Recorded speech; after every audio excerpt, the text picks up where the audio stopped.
The Boston Red Sox have some very interesting decisions to make when it comes to their pitching staff because two of their best young pitchers don't have a role for 2023, or at least a solidified role in the eyes of the fan base. Garrett Whitlock and Tanner Houck in 2022 were both used as starters and as a starter and a reliever. But what is their role for 2023? Whitlock is being prepared as a starter, and the rumor is Houck is as well. But are there enough spots in the rotation for both of them? Is there only one spot in the rotation for one of them? Or do both of them end up in the bullpen? Luke and I are going to discuss that right here. So I'm here with Luke. My name is Derek. You're watching Bleacher Brawls, and let's get straight into it. First guy we want to cover here is going to be Garrett Whitlock. Obviously, big kind of revelation in 20 and 21 for the Red Sox. Rule 5 draft pick from the Yankees. I'll hand it straight over to Luke. Where, if you're the Boston Red Sox, if you're Alex Cora or Heim, whoever, making the decision of where Garrett Whitlock's going to be in 2023, where are you putting Garrett Whitlock? I think the writing's on the wall. He's probably the best relief pitch. He very well may be the best relief pitcher on the roster, but he'll be a starting pitcher. I don't think the Red Sox have made any secret about that. He's going to be a starting pitcher because his pitch profile plays better as a starting pitcher than at least better as a starting pitcher than Tanner Houck's pitch profile does. He throws a sinker 60% of the time, which plays really well off of his changeup, which he throws 20% of the time because sinkers and changeups move pretty similarly, tail down and in to righties, down and away to lefties. And so a pitch combination like that can do a good job keeping both left-handed hitters and right-handed hitters off balance. Because of that, he's got a much better chance of getting hitters out for 5 innings or more. It does worry me a little. The decision to use him as a starter rather than a reliever does worry me a little bit because, I think he could be a decent starting pitcher, but on the other hand, he could be a great relief pitcher, a great closer. So a starting pitcher is more valuable than a middle reliever, even a setup guy. But a really good closer can be more valuable than a lot of starting pitchers that you have on your team. Even though you got to get the lead and keep the lead through the 8th to get to the closer. I just think we've seen on Red Sox teams plenty of times in the past. They haven't won a World Series without a lockdown closer. And the other concern I have is his health. His health has always been an issue for Whitlock, which is a big worry for anybody that a team is going to want to throw 175 plus innings, which they obviously want to see from Whitlock, or else they wouldn't have him slotted in as a starting pitcher. Yeah, I also think his contract extension kind of plays into the fact that they do want him to be a starter. And, yes, I think Garrett Whitlock. Now, I don't think he'd be the closer. I think he'd actually be better off in like an Andrew Miller type role of just being a guy, high leverage situation. You need the guy to come in, get outs, get out of a jam. I think that's where Garrett Whitlock actually would work best. Any high leverage situation, whether it's the 6th, 7th, 8th, or 9th inning, that's when you use him because he's arguably your best guy out of the bullpen, if not your best guy out of the bullpen.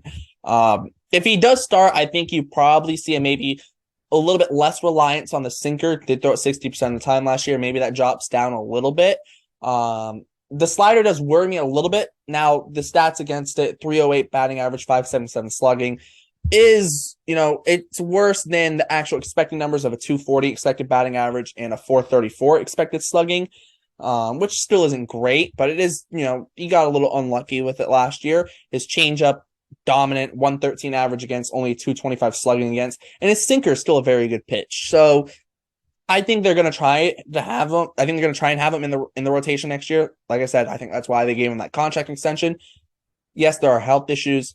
However, with Whitlock, I think the pipe dream for the Red Sox is to bring in bring in another starter, maybe even 2, and you can put a Whitlock in the bullpen, and you have Jansen, you have Schreiber, you have Martin. Then you also have Garrett Whitlock, maybe even Tanner Houck, and then Matt Barnes is like the last guy in the bullpen. Like, compared to being last year, being the closer heading into the season, like, talk about an improvement.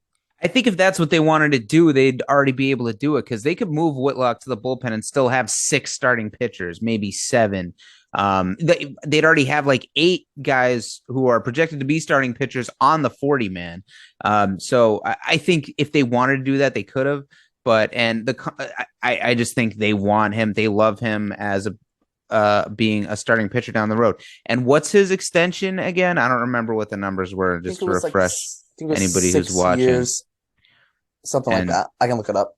I mean, it was early. I know it was early. They got it early on. He still had a bunch of team control left, but they locked him in long term because they like him so much. It was a 4-year deal for 18 million with club options for the following 2 years, and then the salary could rise. I forget what it's based on, but it's essentially like the base is like for him being a reliever, and then if he starts, he can earn more money because he's a starting pitcher. So cheap. It's such a cheap contract, which is another reason it makes me worry about his injury concerns. Because if this was a guy who was feeling good, knowing how good of a pitcher he is, be it a starting pitcher or a reliever, I mean, most guys would, I feel like, would be like, yeah, you give me $70 million. Yeah, you can lock me up for 4 years.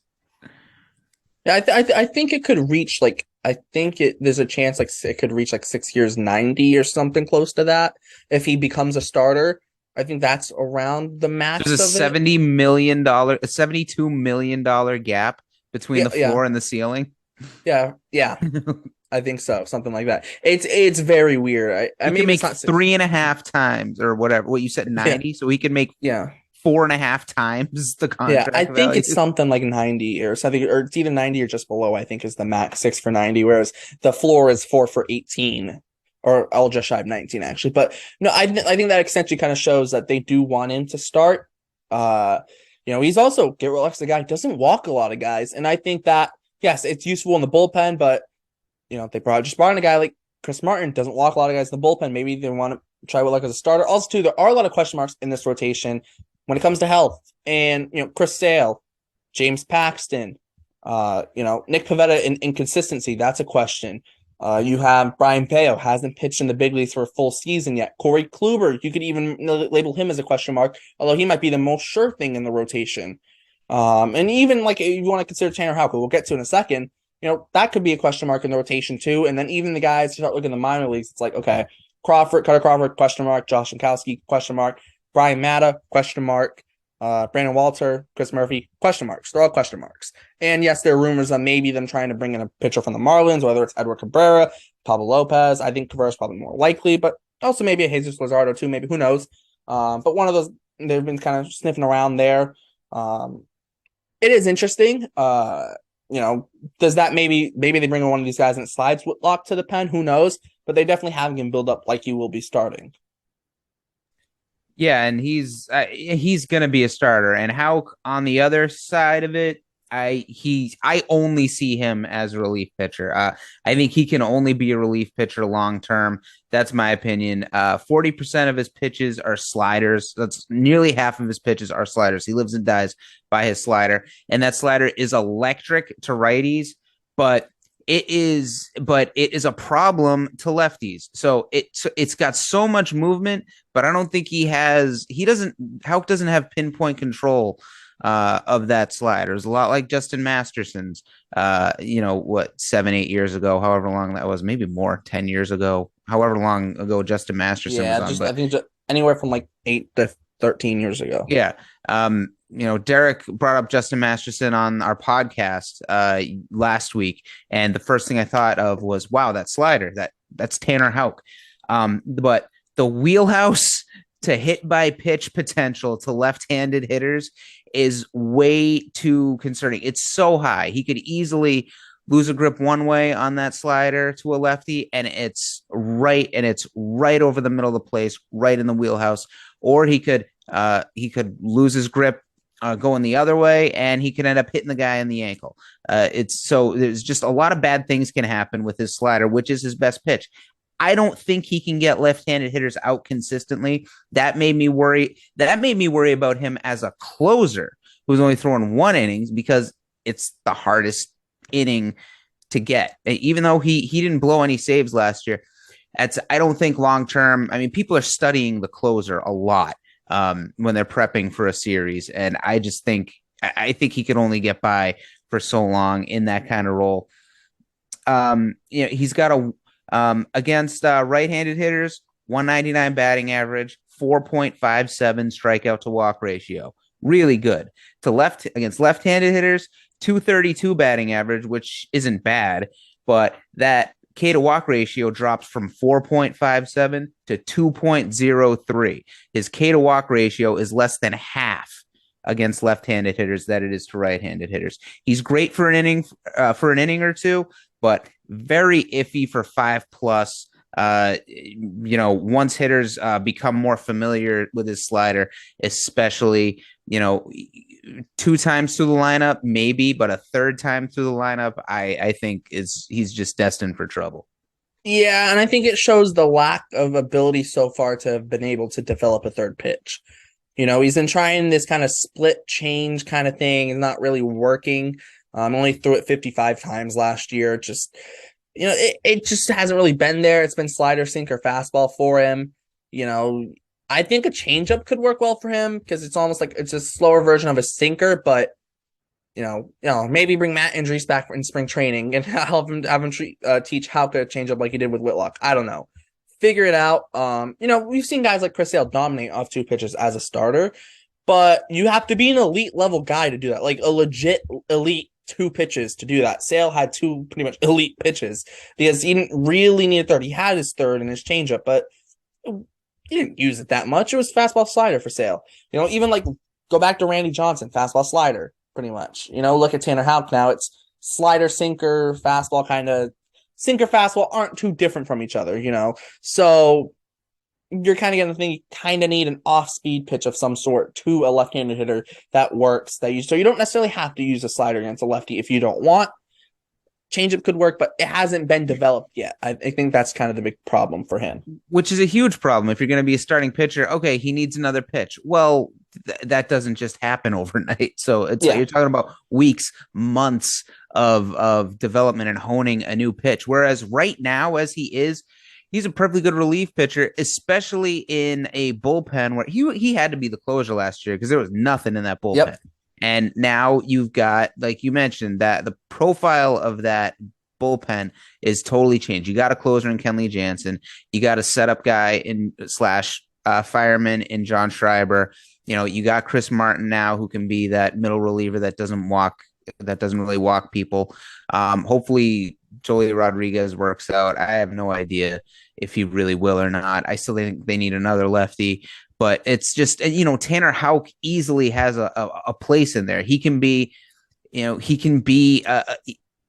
7th inning guy, like in the 2007-ish era, where the Red Sox had Del Carmen and they had in the 7th and they had, I forget who they had in the 8th. But leading Okajima. Up to Okajima, Jesus, how did I forget about him? When they had the Del Carmen and Okajima and Papelbon combination 7, 8, 9.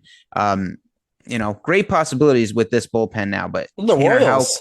Like the Royals did. The Royals didn't have very good starting pitchers. The game was over after the 5th if they had the lead. So a lot of possibilities for this bullpen. That's why I think Houck could be a big piece of the bullpen, but I think you're just wasting time thinking about him as a starter other than a spot start here or there. Yeah, no, I'm looking at the Red Sox. Fangraphs right now had the Red Sox rotation as Sale, Kluber, Pivetta, Paxton, and Whitlock. Then their bullpen is the top 5 of their bullpen, top 5 pitchers in their bullpen are Jansen, Martin, Schreiber, Houck, and Barnes. But that's dumb because they don't even have Bayo slotted into the rotation. Well, because he's starting on the major league team in the rotation. I think he does. If he doesn't struggle in spring training, he'll be fine. Now, if he, for whatever reason, struggles massively in spring training, then it's going to really bring some question marks. But I don't think he'll struggle in spring training like that, though. So I think he'll be fine. And then that brings the question. Maybe it's not a Whitlock who moves to the pen. What about a James Paxton, maybe? They could use a lefty in the bullpen. It's a question mark. Matt Moore had a resurgence in the pen last year for the Rangers. That's also another question that could get brought up too. Or maybe it's just Whitlock who gets moved to the pen and your bullpen becomes even more outrageous. I think, as I've been saying this whole video, I like Whitlock in the pen better than as a starting pitcher. But I think even if Sale, Paxton, and Bayo all completely healthy and are lights out in spring training, I think Whitlock's still going to be in the starting rotation with those guys just because they just want him to be a starting pitcher here for the next 7 years. Yeah, and I will say, though, if they bring in, I don't know, let's just hypothetically say Edward Cabrera from the Marlins, and you bring in Bayo, and you have Sale, Kluber, and then, if you're going with the 5-man rotation, you have one spot for Pivetta, Paxton, Whitlock. So you do starting to get a little logjam in the rotation. You could see Pivetta and a Paxton to go to the pen, or a Whitlock and Paxton. Probably not Whitlock. I would think it'd probably be Pivetta and Paxton. Who knows? Maybe it's Pivetta and Whitlock. Maybe it's Paxton. Who knows? I But like the unless, idea of Paxton. They need another lefty in the bullpen anyway. I like the idea of James Paxton, coming in the 6th inning to get the tough lefties in the lineup. I think that's a good role for him, especially at what he's making $4 million this year. Yeah, $4 million. That's reliever money right there. Yeah. Yeah, and I think too, like I'm saying, like this Red Sox team is going to be any comparable to any World Series team. It's going to be those Royals teams, maybe not as dominant as a bullpen where like that back end of that Royals bullpen was outrageous. Like I don't think you're ever going to see a bullpen like that again. But they were a very doubles heavy team. Now they played in a ballpark that wasn't a big home run ballpark, so it was definitely doubles friendly. Fenway is doubles friendly. So I think you could definitely see a Red Sox team that's somewhat comparable to that Royals team in terms of, a lot of doubles, a lot of doubles, not going to just hit home runs over and over again like teams like the Yankees might. They're going to have, I think they'll have good, not great starting pitching. This is like if everything pans out. But they will have some upside with a guy like a Bayo in the rotation. But then they could have a very lights out bullpen, especially on the back end. So there is a path. You look at those Red Sox teams, especially pitching. You're going, that bullpen could look very good in the back end. Yeah, it was the biggest weakness of the team last year, and right now I feel like it's the biggest strength of the team on paper. Oh yeah, I think that's 100%. Fair. I think that's 100%. I would probably agree with that too. Chaim Bloom coming out, addressing a problem with the team with the bullpen. I think that was a big thing to do. So let's wrap this thing up. Final, thing on this: Garrett Whitlock, Tanner Houck. Where do they end up? Not where you think they should end up. Where do they end up? Yeah, definitely Whitlock in the rotation, Houck as a reliever. But I would like to see them both in the bullpen. Yep. I think you see Whitlock in the rotation, and then I think you see Houck in the pen unless he gets dealt in like some sort of Ha-Seong Kim deal.